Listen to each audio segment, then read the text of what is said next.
Karine continue de semer la pagaille autour de Piwele. Cette fois-ci, c'était au tour de la sœur de Piwele de prendre sa dose. Elle est venue chez eux, elle est venue rendre visite à Piwele et Karine lui a donné une bonne petite gifle pour lui rappeler qui était Madame Piwele là. Karine lui a rappelé que c'était pas la peine de venir tout le temps à la maison pour voir son frère. Elle a conseillé gentiment à la sœur de Piwele d'aller se trouver un mari et de faire ses enfants. Parce que bien sûr, la sœur de Piwele était venue lui rappeler que ses jours étaient comptés, puisqu'elle n'arrive pas à avoir des enfants. Il sera bientôt temps de quitter la maison, quoi. Bonjour à tous et bienvenue sur Yeri TV. Moi, c'est Sylvia et sur cette chaîne, je fais des revues et des analyses de films et séries afro. Sur cette chaîne, on aime aussi donner notre opinion sur nos séries préférées. Donc, si c'est quelque chose qui t'intéresse, abonne-toi et active la cloche pour ne pas rater la prochaine revue. Lorsque Karine a donné cette gifle à la sœur de Piwele, je me suis dit, ah non, franchement, Karine, on aime la détester en fait. C'était tellement bien fait pour la sœur de Piwele. Et comme si ce n'était pas assez, Karine s'en prend aussi à la fille de Piwele. Parce que faut comprendre que maintenant que ça ne va pas trop chez lui, Piwele se souvient de sa fille, comme par hasard. Il passe souvent lui rendre visite chez les Mbarga, même s'il n'est pas toujours la bienvenue. Alice lui fait sa fête. Elle est en mode petty.com. Elle n'arrête pas de lui lancer des pics, de le narguer, de lui dire alors, vous avez combien d'enfants avec Karine? 5, 10? Mais le plus intéressant, bien sûr, c'est la fille de Piwele. Elle est tellement affectée par la séparation de ses parents. Elle en veut à Piwele, elle en veut beaucoup parce qu'il n'est même pas venu à la remise des diplômes alors qu'elle est sortie première de sa classe. Elle aurait souhaité voir son père présent. Elle aurait aimé qu'il lui accorde un peu plus de temps dans sa vie, quoi, tu vois. Du coup, pour y remédier, Piwele décide de l'emmener à la maison pour qu'elle passe 2 jours chez lui, quoi. Passy accepte, bien sûr, parce qu'elle n'a pas le choix. C'est une décision judiciaire. Et d'ailleurs, Piwele, là, il faisait des petits compliments à Passy. On le voit venir, celui-là. Arrivée à la maison, la fille de Piwele n'est pas du tout la bienvenue chez son père, quoi. Alors qu'il y a quelques temps, c'était quand même chez elle. Et ça reste chez elle. C'est la maison de son père, donc c'est chez elle aussi. Karine était énervée, Elle ne veut pas du tout que cette fille passe même une nuit chez eux. Elle estime que Piwele aurait dû la prévenir que sa fille allait arriver. Et en plus, elle croit qu'il fait ça pour la provoquer parce qu'elle n'arrive pas à avoir d'enfant, quoi. Piwele lui confie que ce n'était pas du tout son intention. Il ne l'a tout simplement pas prévenue pour voir sa réaction, en fait, face à des enfants. Et visiblement, on constate que Karine n'aime pas les enfants. Comment tu peux être aussi méchante ouvertement comme ça devant l'enfant, quoi? T'attends même pas d'être seule à seule avec ton mari pour dire que bon, je suis pas trop d'accord, t'aurais dû me prévenir, te comporter comme une adulte, quoi. Du coup, la fille de Piwele, elle s'est tout de suite braquée. On a constaté qu'elle a serré la main.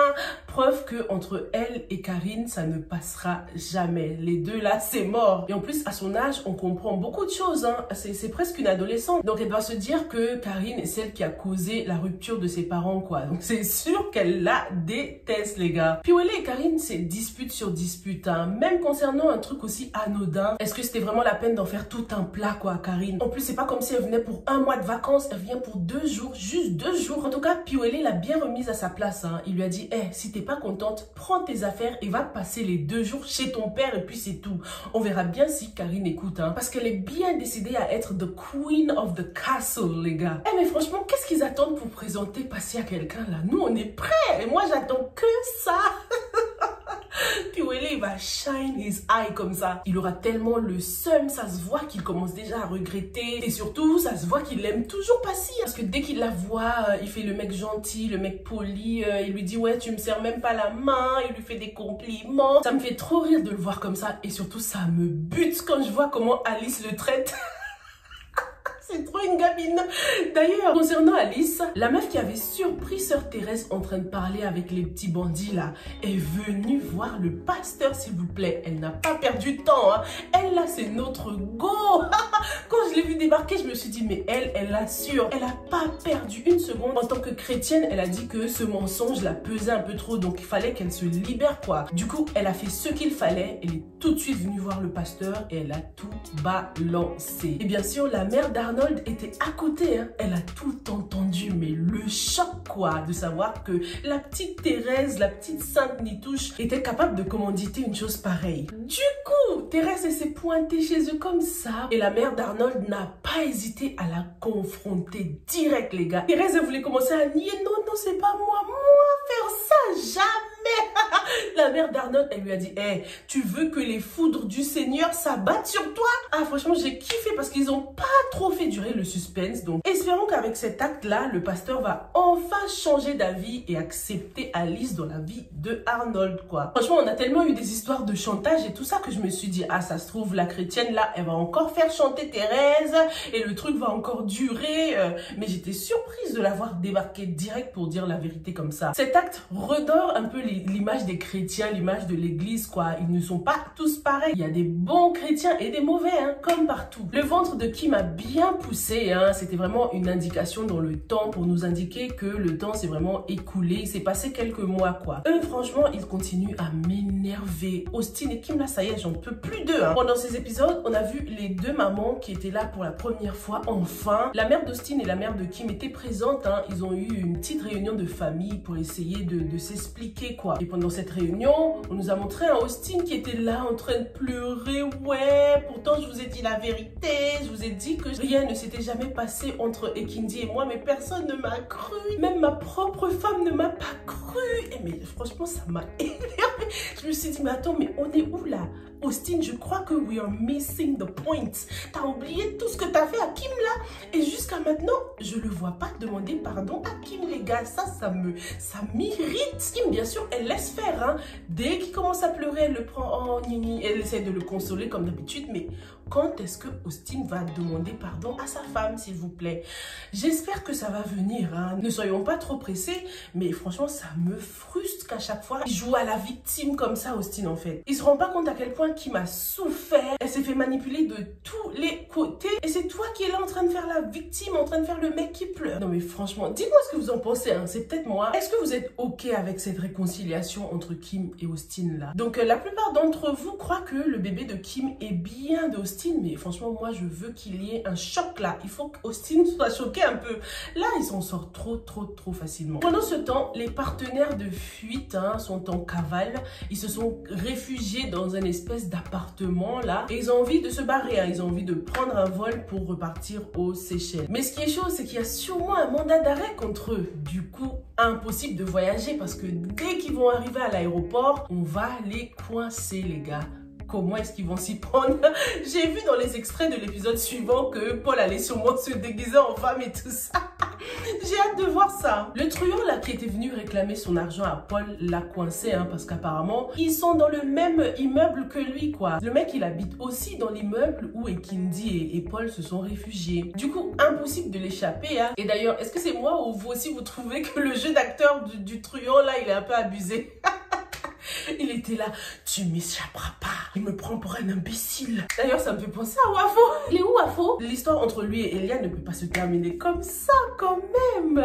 En même temps, c'est pas encore la fin de la série, donc je pense qu'il y a encore plein de surprises qui nous attendent. Surtout avec l'histoire entre Bill, Sophie et Julien. Non, là, c'est chaud. Julien est un fin stratège, comme il aime le dire lui-même. Il a fait croire à Sophie et Béa qu'ils repartaient en Italie, mais d'abord, il allait passer par Paris, par la France. Faut savoir que ses partenaires continuent à le menacer, hein. Ils l'ont appelé encore une fois et cette fois Julien a répondu au téléphone bien devant Sophie et Béa. Je me demande s'il n'a pas fait exprès. Ses partenaires l'ont menacé au téléphone, ouais, rends-nous notre argent. Et Julien leur a bien dit très clairement devant Sophie et Béa que ouais, si vous me lâchez pas, je vais vous buter. Et elles ont entendu ça. Bien sûr, maintenant, elles ont très peur pour leur vie. Elles n'ont même plus envie de rester dans la maison qu'il a offerte à Sophie, hein. Elles ont envie de dégager. Du coup, avant de partir entre guillemets, parce que on découvre à la fin de l'épisode qu'il n'est pas parti à Paris, Julien conseille à Sophie et Béa de changer leur téléphone parce que, soi-disant, il a eu un rêve dans lequel les gens qui le recherchent venaient s'en prendre à elle. Et puisque ces rêves se réalisent en général, il les conseille de changer de numéro de téléphone. Julien a aussi fait une petite vidéo qu'il voulait poster sur les réseaux sociaux dans laquelle il disait au revoir à tout le monde. Il disait qu'il allait aller à Paris avec sa femme en parlant de Sophie, mais Sophie n'était pas encore là. Et du coup, il l'a appelée, il a dit ouais Sophie, viens dire au revoir à tout le monde. Et Sophie est venue dire au revoir, ne sachant pas réellement ce qui était derrière cette vidéo, quoi. Julien a posté la vidéo sur les réseaux sociaux et Bien sûr, Bill est tombé dessus. Maintenant, il croit que Sophie part avec Julien à Paris, quoi. Il a essayé de la joindre, mais bien sûr, la technique de Julien a marché, hein. Sophie et Béa ont changé leur numéro de téléphone. Du coup, là, c'est chaud pour Bill, qui est dans tous ses états en ce moment. On le voit tout le temps en train de boire, se saouler. Il est tout le temps dans un piteux état. À la maison, ses parents l'ont conseillé d'aller reprendre sa femme, hein, parce que l'absence de Sophie a clairement des conséquences négatives sur lui, quoi. Mais du coup, maintenant, après cette vidéo-là, tout le monde croit que Sophie a abandonné ses enfants pour partir avec Julien à Paris. Passy a appelé, tout le monde a appelé, mais aucun numéro ne passe, hein, puisqu'elles ont changé leur numéro, quoi. Franchement, c'est chaud. C'est super bien fait, j'ai kiffé ce scénario-là. Du coup, les gars, Bill a pris une décision de ouf. Mais lui, c'est de pire en pire, les gars. Cette fois-ci, il ne veut plus s'en prendre à Julien, mais au fils que Julien et Sophie ont eu ensemble, s'il vous plaît. Non, mais il abuse pas un peu, Bill, franchement. Il a envie de tuer l'enfant de Sophie, s'il vous plaît. Il a tellement la rage de voir Sophie heureuse qu'il a absolument envie de lui faire mal. Franchement, je trouve que là, c'est un scénario un peu abusé, quoi. Si au moins, au début de la saison, on nous avait donné des petits indices pour nous montrer que Bill pouvait avoir un cœur aussi noir. Mais le max des crimes que Bill a commis depuis le début, là, c'est vraiment la violence conjugale, quoi. À part ça, ça a toujours été un mari un peu posé, patient quand même aussi. Donc là, c'est vraiment un changement radical. Hein, mais comme quoi, l'amour peut te rendre zinzin, quoi. Passons maintenant à la lecture de quelques-uns de vos commentaires, ok? On a celui de Annick Carrel qui nous parle de Piwele. Piwele est un recteur de pacotille. Depuis quand un intellectuel qui vient de divorcer à cause de l'enfant va se remarier sans faire des examens prénuptiaux? Incohérent à ce niveau-là. Il y a des trucs incohérents de temps en temps, hein, dans le scénario. Même sa mère aurait pu lui conseiller de faire des examens cette fois-ci pour ne pas reproduire la même erreur, ou bien pour être sûr que cette femme qui va épouser est capable de faire des enfants, quoi, puisque c'est ça leur but, hein. Ce que je comprends pas aussi, c'est comment Bill arrive à accéder aux vidéos de Julien comme si les deux se suivaient sur les réseaux sociaux. Je pense qu'ils sont pas arrivés à ce stade-là quand même. Et puis Julien, puisqu'il est un peu bandit, je pense qu'il se fait quand même rare sur les réseaux, il se fait discret, quoi. Donc l'histoire des vidéos là, c'est pas trop logique. J'aurais compris encore si c'était Béa qui avait fait des vidéos, mais là on constate que c'est Julien qui les fait. N'hésite pas à nous expliquer, hein, dans les commentaires, trouve-nous une petite explication si toi t'as compris la logique derrière. On a aussi le commentaire de Pérez. Pérez, cette fois je prononce donc ton prénom correctement, hein, parce que je sais pas pourquoi j'arrêtais pas de dire père. Bill est amoureux et en même temps, il a son ego aussi. Je le comprends car un homme, et surtout l'homme africain, quand il est amoureux, il est capable même du pire. Dites-moi ce que vous pensez du commentaire de Pérez. Est-ce que l'amour doit justifier l'acte de Bill? On a Farida qui nous dit « La Dorian voulait juste protéger sa vie avec l'arme qu'on lui a sortie, même si elle ne s'attendait pas à finir en prison. » Et ouais, mais Dorian, franchement, elle est sortie d'un pétrin et elle est allée dans un autre, hein, parce que même chez les policiers, elle n'est pas tant en sécurité que ça. On a vu que le policier lui fait du chantage, hein, même à la police, les gars, s'il vous plaît. Il menace de la mettre en prison et tout ça. Elle lui dit non, s'il vous plaît, je peux vous donner tout ce que vous voulez. Et du coup, le policier lui dit, hein, tout est sûr? Vas-y, mets ton numéro dans mon téléphone. Genre, il a kiffé sur Dorian, quoi. Franchement, c'est pas sérieux, ça. Avec ces policiers corrompus, là, ces policiers de pacotille, je me demande s'ils vont réussir à attraper tous les criminels de cette histoire, hein. On a Dora Ivana qui nous dit « Eh yeah, Piwele et Karine, la malédiction a commencé. Talang Ashuka Gongoli. »